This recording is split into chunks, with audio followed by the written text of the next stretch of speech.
Today's recipe is a very simple recipe. It's a starter, but trust me, it works like magic every time. The recipe name, Arbi Tuk. Let's begin. Well, in my previous video, I have shown you a detailed recipe video on how to choose your Arbi, what is Arbi all about, and how do you cook it. But provided you watch that, you can make this recipe with absolute ease.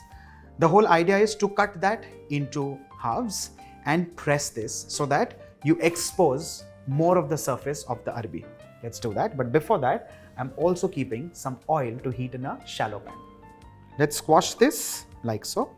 Do not overpress it because you do not want it to kind of rupture and fall apart.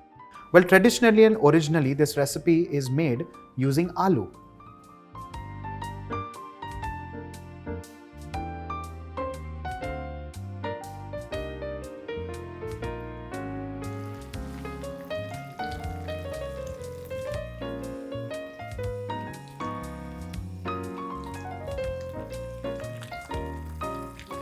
The whole idea is to ensure that this is constantly fried only on high flame because the Arbi otherwise is cooked. All you need is to ensure that it becomes nice, crisp and golden brown on the outside and still stays soft and mushy within.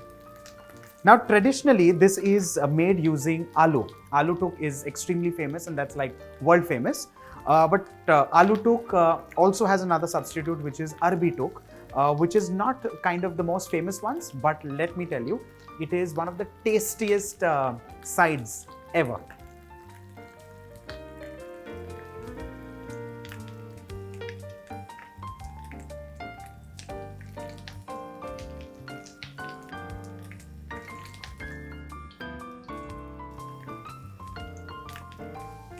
Our Arbi Tuk is fried and ready. Let's move on to creating the spice mix. Beginning with red chili powder to a touch of turmeric, not too much, coriander powder. Moving on to roasted cumin powder, amchur, dry raw mango powder, a touch of freshly cracked black pepper. Last but not the least, salt. Let's mix all of this together. With this, our spice mix is done and ready. Well, you can make this a little in advance, you can keep this refrigerated, you can keep this in your pantry. Whenever you feel like making Arbi Tuk or Arbi Tuk, all you need is to fry that and your sprinkling is ready. Let's sprinkle this generously on top of this. With this, your crisp Arbi Tuk is done and ready. Now, how do you eat this? You make Sindhi kadhi, you make chawal, you serve that with bundi and also add Arbi Tuk to that. You can thank me later. Nice, golden, crisp, crunchy on the outside, soft within. Bye for now.